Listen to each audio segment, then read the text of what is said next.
두산RBT 주가 전망 도와드립니다. 구독, 좋아요 먼저 꼭 눌러주시고요. 두산RBT 전망해드리면서 제가 여러 차례 말씀드렸던 게 저는 멤버십과 유튜브에서 21,000원, 25,000원에 두산RBT를 매수 강조했으며 이후에도 52,000원, 53,000원 이때 당시에 이 말씀을 드렸던 게 핵심이에요. 우리가 주식을 볼 때 저는 여러 가지를 봐야 되지만 첫 번째, 시대의 흐름을 읽으셔야 된다. 지금 미국하고 이란하고 전쟁이 났죠? 이 뉴스에 대해서는 여러분들도 그렇고 여러분들 주변 누구나 알고 있는 사실이고 이게 시장에 이미 반영된 거죠. 뉴스는 후행합니다. 그러면 뉴스를 보고 뉴스대로 매수를 해야 될지 아니면 그러니까 뉴스와 관련된 테마주를 매수해야 될지 아니면은 뉴스가 후행하니까 앞으로 나올 뉴스를 보고 다른 쪽을 매수해야 될지 이게 조금 헷갈리실 수 있는데요. 이제 어쨌든 정답은 그때그때 다른데 그때그때 다른 상황에서 어쨌든 우리가 주식은 조금 거짓말을 못하는 게 좀 핵심인 것 같아요. 그러니까 이제 두산 레러비티도 제가 당시에 2만 1,000원, 2만 원, 그리고 25,000원에 매수를 강조했을 때 핵심이 뭐였냐면은 첫 번째 장기적으로 두 달간의 하락이 나온다면은 첫 번째는 마이너스 34% 그러니까 마이너스 30%대 하락이고 그리고 단기로 조정은 마이너스 15와 20% 사이가 중요한데 여기서 보시면 여기서도 마이너스 20 찍고 바로 반등을 했다는 게 핵심이에요.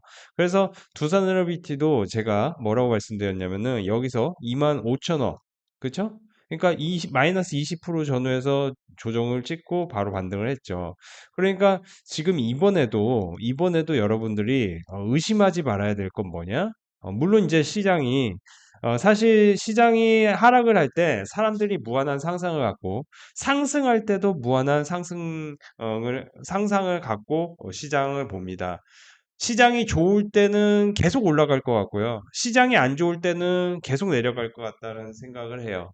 근데 저는 여러분들에게 꼭 드리는 얘기가 지금 시장이 말하는 것과 역사적 상황에 대해서 우리는 분석을 하면서 변동성이 그때그때 달라졌다면은 그것만 대입을 하면 된다.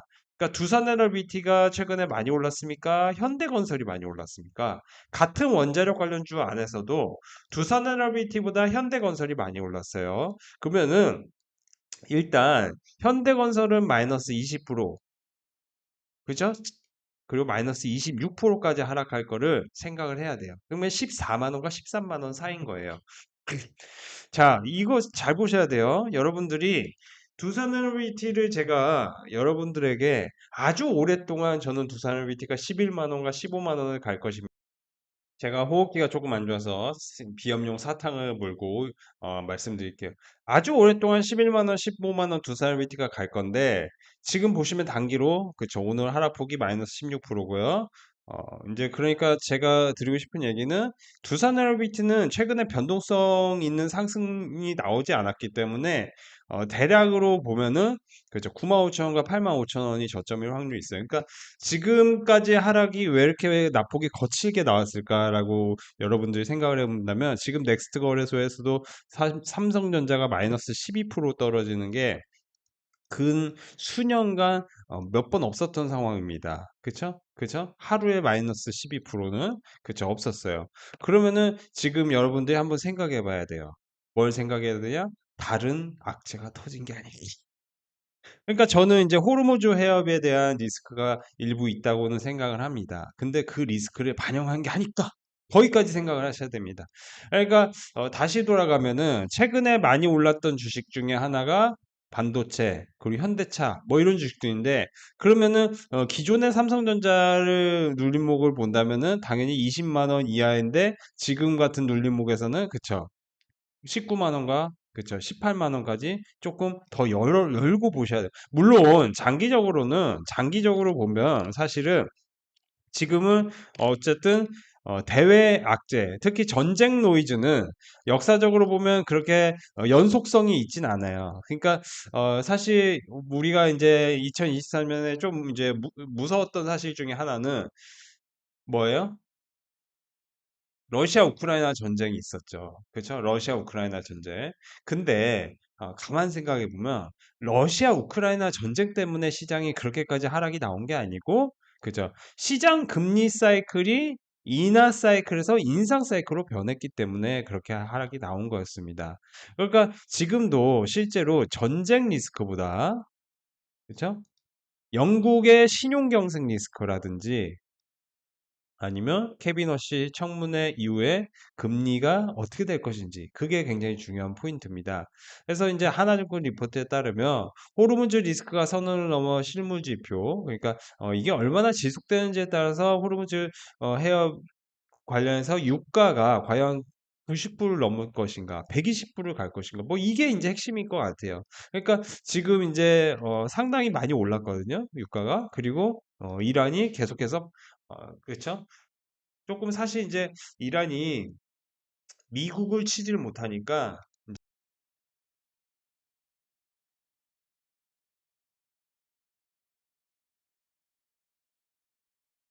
이란이 미국을 직접적으로 치지 못하는 상황, 그리고 9.11 테러 같은 상황이 나오지 않는다면 지금 상황에서 조금 진정될 흐름도 있습니다. 그래서 사실 이렇게까지 빠른 하락은, 시장이 이렇게까지 빠른 하락은 이제 어떻게 보면 시장을 조금 의심하고 걱정하시는 분들은 여기서 이렇게 하락해서 이제 5천 이하까지 내려온 게 아니야 생각하실 수 있는데, 그 부분에 대해서는 저는 뭐 그렇게 그거를 배척하고 싶진 않아요. 근데 이제 현실적으로는 5,300과 5,800 라인이 저는 저점일 확률이 있습니다. 그러니까 오늘하고 내일 사이에 조금 이런 저점 확률이 있다고 저는 생각하고, 이제 이란이 조금 속된 표현으로 조금 깔짝깔짝 한다는 느낌을 받고 있는데, 어, 제가 이제 여러분들에게 계속 이제 말씀드린 게 콘트라 TF의 파동에 따라서 콘트라 TF의 파동에 따라서 50년을 주기로 평화의 시대와 탈세계화가 반복되는데,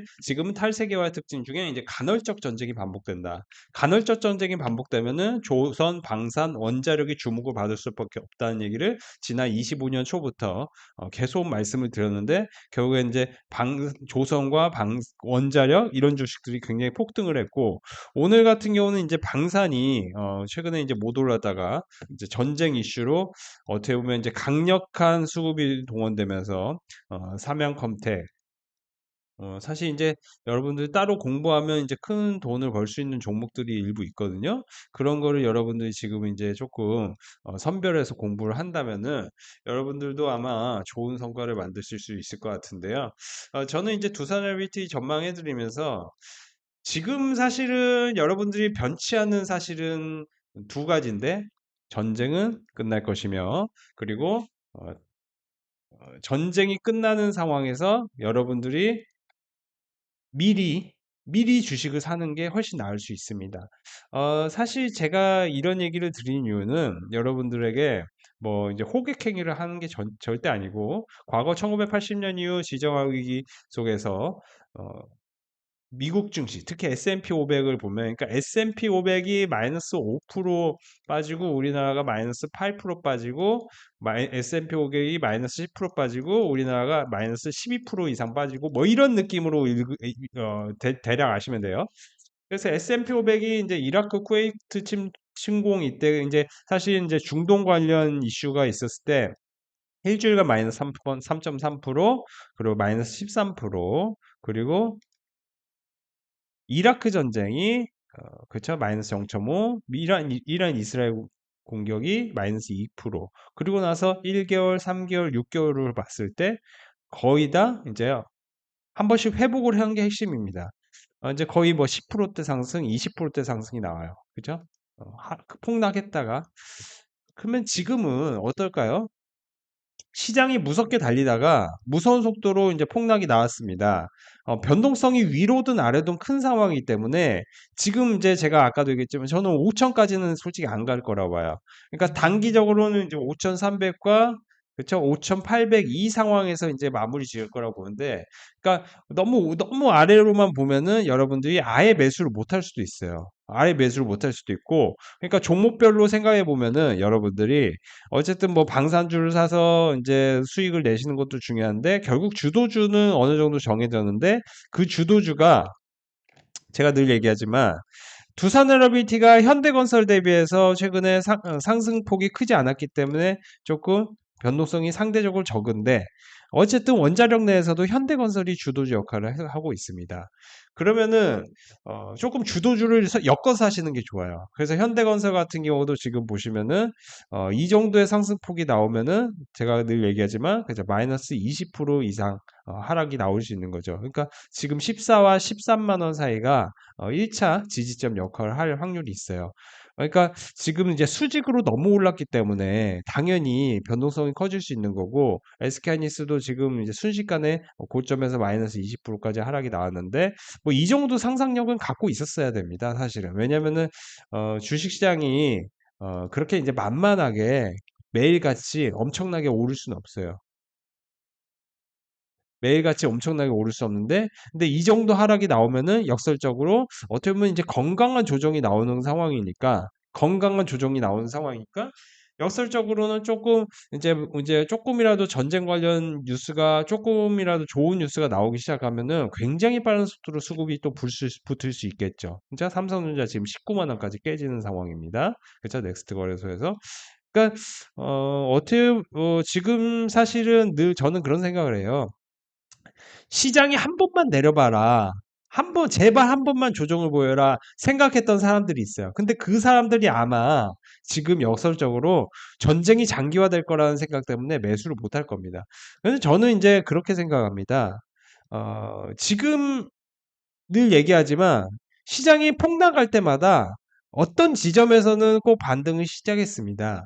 그게 삼성전자 마이너스 17%, SK하이닉스 마이너스 20% 구간이었고, 그리고 만약에 최근 상승이 역대급으로 뭐 이례적인 상황이었다 해도 여기서 조금 더 하락하고 반등할 확률이 그렇지 않을 확률보다 좀 더 높지 않겠느냐 이렇게 분석을 하고 싶어요. 그러니까 지금 이제 장 막판에 굉장한 폭으로 이제 여기 보시면 이제 현대건설도 뭐 순식간에 마이너스 3% 나오고 그러니까 지금 제가 이상한 종목 보여드리는 게 아니고 최근 주도주 역할을 했던 종목들을 보여드리는 거예요. 그러니까 최근 주도주 역할을 했던 종목들이 보면 고점에서 그죠 마이너스 20% 내외의 하락폭이 커지고 있습니다. 그러면은 지금부터 한번 냉정히 따져봐야 돼요. 뭘 냉정히 따져보냐? 과연 전쟁으로 인한 리스크가 진짜 어느 정도. 그러니까 사실 오늘 저는 오전에, 장전에 멤버십에서 LIG 넥스원에 대해서 계속 말씀을 드렸어요. 한국 정부와 UAE 간의 협력 프레임의 흐름으로 수혜주를 주목받을 수 있다. LIG 넥스원. 근데 LIG 넥스원 오늘 이제 아주 멋있게 이제 상한가 들어올렸거든요. 제가 장전에 말씀드렸는데. 아주 멋있게 상한가 들어올렸죠. 그러니까 지금 사실 방산주들이 굉장히 유의미한 상승이 나온 거 보면은 지금 기존의 주도주들은 상당 폭의 그죠 하락이 나와도 크게 이상할 게 없습니다. 수급이 조금 바뀐 거니까요. 근데 과연 이게 어디까지 지속될까요? 저는 이제 사실 조금 긍정적으로 말씀드리고 싶은 게 오늘 이 정도 하락이면요. 제가 이제 주말 영상에서 제 거 영상 보신 분들 아시겠지만 여기서 이렇게 꺾였다가 이렇게 올라갈 걸 생각하라고 했어요. 그러니까 뭐라고 얘기했냐면은 95,000원과 85,000원 사이가 왔다가 하라고 갈 걸 생각하라고 했어요. 그렇죠? 그걸 생각하는 사람들은 돈을 벌 수 있는데 여기서 어설프게 사는 사람들은 물릴 수도 있다. 이 얘기를 드렸는데 진짜 이렇게 됐습니다. 근데 전쟁 리스크가 너무 커 보이고 무섭다고 예를 들어 우리가 우리의 뇌 속에는 시스템 1과 시스템 2가 있습니다. 이게 이제 다니엘 카네먼 하는 얘기인데 이제 생각에 관한 생각 다니엘 카네먼 얘기인데 시스템 1은 뭐예요? 1 더하기 1은 2다. 여러분 이거 생각하고 얘기합니까? 그러니까 파란불에 건너고 빨간불에는 횡단보도에서 가만히 서 있어야 된다. 그쵸? 우리가 이제 그쵸? 긍정적인 거죠. 예를 들어 예쁜 여성과 그래서 대화할 때 이 여성을 재밌게 해줘야 된다. 이게 이제 우리가 합리적인 생각 속에 이루어지는 겁니까? 그죠? 그게 아니라는 거죠. 그쵸? 우리가 어떤 사람하고 대화를 할 때 웃으면서 대화해야 된다. 이거는 합리적인 생각이 아니고 우리가 오랜 습관에 의해서 감정적으로 그렇게 만들어진 거죠. 근데 어떤 사람이 웃으면서 대화를 하지 않아. 그죠? 자주 화를 내면서 얘기해. 그러면 그 사람은 그걸 보면서 자라왔기 때문에 그죠? 그걸 보면서 자랐기 때문에 그냥 그게 감정적으로 유지되는 거예요. 그쵸? 그러니까 이제 우리가 뭐가 일장일단이 있는 거니까 그런 겁니다. 근데 주식이 이렇게 내릴 때 과연 우리는 1 더하기 1은 2다 라고 생각을 하면서 이렇게 대응을 할까요? 아니죠. 그렇게 대응하지 못합니다, 사람은. 그렇기 때문에 이 라인에 오면 살 거야라고 생각했다면은 사셔야 되는 겁니다. 삼성전자가 여기 갔을 때 26만 원, 30만 원 갈 거라는 리포트에 여러분들이 동의를 하거나 아니면은 최소 조금 더 가지 않을까라고 생각을 한다면은 여기 왔을 때 어떻게 해야 됩니까? 액션을 취하지 않는다면은 그 기회는 다른 사람이 가져가겠죠. 다른 사람이 가져가는 겁니다. 왜냐? 제가 탈세계화의 핵심이 뭐냐면은 조선 방산 원자력인데 제가 이것도 2024년부터 계속 얘기했어요. 반도체도 전략 안보 자산이다. 반도체에는 프리미엄이 붙습니다. 반도체는 프리미엄이 붙어요. 반도체 같은 경우는 그 어떤 상황에서도 왜냐? 반도체를 어떤 국가나 어떤 기업이든 그쵸? 지금 D램, HBM은 그쵸? 쇼티지니까. 그렇죠? 그러면은 반도체 입장에서는 지금 상황이 어떻게 보면 단기로는 악재이나 장기적 수급 관점에서 봤을 때는 뭐예요? 아쉬울 게 없는 흐름이죠. 그렇죠? 근데 AI는 계속 개발을 해야 돼. 왜냐? 미국이 이번에도 이란을 칠 때 팔란티어 힘이 필요했습니다. 그리고 우리가 미국의 AI 기술, 그러니까 AI 지금 이제 드론 공격하고 그럽니다. 그죠? 드론이 이제 자율주행 공격하고 그래요. 그러면은 그런 첨단, 그쵸? 방산 기술은 결국에는 뭐예요? 통신 장비하고 죄송합니다. 통신 장비하고 AI가 필요합니다. 그러면은 제가 이제 저희 멤버십에서 계속 말씀드렸던 게 RFHIC라는 종목을 홀딩하라고 말씀드렸는데 왜 이런 종목은 엔비디아에서 지금 이제 어쨌든 통신 장비 관련해서 지금 계속 이슈가 젠스왕 CEO가 부각을 시키고 있는데 왜 이런 상황에 통신 장비는 계속 그렇죠. 이슈가 커질 수밖에 없는 거죠. 시장이 이렇게 됨에도 불구하고 통신 장비 쪽은 오히려 오른다. 그래서 사실 이제 같이 엮여서 우리가 봐야 될 주식도 한번 쭉 살펴봐야 된다. RFHC는 저희 멤버십에서 이미 제가 많이 사라고 해서 굉장히 큰 수익이 났는데 이런 종목들도 지금 뭡니까? 그쵸? RF 멀티리얼즈 뭐예요? 그죠? 계속 신고가잖아요. 계속. 끊임없이 신고가잖아요. 그쵸? 그러니까 지금 사실 여러분들이 한번 고민해 보셔야 될 거는 시장이 내린다고 겁을 먹기보다 과연 이게 이제 합리적인 건가? 그러니까 폭등할 때는 매수를 하면 안 되는 거였고 폭락할 때는 어떤 지점에서 어떤 포인트에서는 매수를 해서 분할 매수로 이제 시작을 해야 되는 건데 사람은 아까도 말씀드렸지만 시스템 1이 작동해서 겁을 먹고 아무것도 안 하고 기다린다는 거죠. 그렇죠? 그러니까 여러분들이 한번 이제 공부를 같이 해보셨으면 좋겠습니다. 여러분들 이제 혼자서 주식을 해서 수익을 내기가 상당히 까다롭습니다. 그러니까 물론 이제 절대 수익은 없습니다. 반드시 잘 될 거다 이건 없어요. 이건 없어요. 세상에 그런 건 없어요. 제가 솔직히 말씀드리면 여러분들에게 팔면 지금 이제 단기로 여기서는 괜찮습니다 얘기했는데 이게 여기 이후로 폭락 나올 수 있는 그쵸? 이유 가능성 있죠. 9.11 사태처럼 제가 이제 01년에 고등학교 졸업했는데 그리고 이제 01학번인데 어떻게 보면 그쵸? 근데 뭡니까? 9.11이 01년도에 터졌어요. 저도 그때 전쟁 영화 보는 줄 알았는데 근데 이런 게 지금 발생하지 않을 가능성이 제로 포인트 0.00000에서 그죠? 0.000000001 정도로 있겠죠. 아예 없을 수는 없습니다. 근데 저는 여러분들이 미국의 AI 기술이 과연 이렇게 발전을 계속 해야 될 수밖에 없는 상황인지 아니면은 여기서 이제 멈추고 조금 보수적으로 우리가 미국이 그래요. 트럼프가 우리 이란하고 전쟁해야 되니까 AI는 이제 그만 기술 개발하고 전쟁에 조금 더 집중해. 이런 터무니없는 얘기를 하면 당연히 이제 탄핵되죠. 솔직히 말씀드리면. 터무니없는 얘기는 탄핵됩니다. 공포는 철저하게 냉철하게 대응을 해야 되는데 여러분들이 생각을 해보십시오. 이제 국내 증시가 주요국 대비해 큰 폭을 하락했는데 국내 증시 낙폭위는 이제 총 이제 세 가지 정도로 요약할 수 있습니다. 셀코리아, 기술적 과열, 그리고 에너지 위기. 여기서 보시면 이제 에너지 위기. 거기에 반응하는데 역사적으로 전쟁은 단기 충격 요인이었고 장기 펀더멘털을 지금 확인해야 됩니다. 지금 이 정도의 이제 폭락은 결국에는 뭡니까? 전쟁의 기간과 이런 거를 다 따져서 여러분들이 생각해서 이제 사시면은 그때는 너무 늦을 수도 있어요. 조금 이제 분할해서 이제 들어가시는 게 맞을 수도 있어요. 국내 증시의 하단을 지지하는 강력한 동력이 반도체의 실적인지 아니면 이제 개인의 수급인지 아니면 그냥 AI 내러티브로 이제 무조건 가는 거야. 뭐 이런 내러티브로만 오른 거지. 삼성전자와 SK하이닉스의 26년 연간 합상 영업이익은 340조에 육박합니다.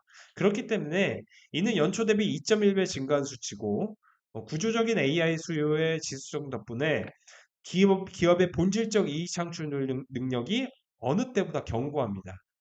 단기적인 패닉에 휩쓸릴 틈에는 자제할 필요가 있습니다. 역사적으로 전쟁은 금융시장에 일시적인 충격을 주었으나 기업의 본질적 장기적으로 훼손시키지 못했습니다. 국내 증시의 단기 급등과 기술적 과열이 해소되는 과정에서 발생하는 고통스러운 정상화 국면으로 볼 수 있는데 오히려 전쟁 위기 속에 부각되는 반도체, 방산, 우주항공, 전력인프라 주도주라고 생각하시고 여러분들이 뭐 조금 빨리 수익 내고 싶으면 방산 주식 사면 됩니다. 방산 주식 사면 돼요. 뭐 차트 이쁘고 뭐 실적 괜찮은 방산 주식 제가 이제 여러분들에게 뭐 공유를 해드릴 건데 여러분들이 사실 그런 것도 같이 공부하면서 할 수 있기 때문에 이런 점 참고하시기 바라고요. 그리고 사실 이제 사고 싶었는데 너무 폭등해서 못 산 주식들이 있으실 수 있어요. 그런 주식도 이번에 잘 눌림목에서 사놓으면은 그런 주식 뭐 2배 이상 올라갈 주식들도 아마 있을 겁니다. 이번을 기회로 잘 활용해 보시기 바랍니다.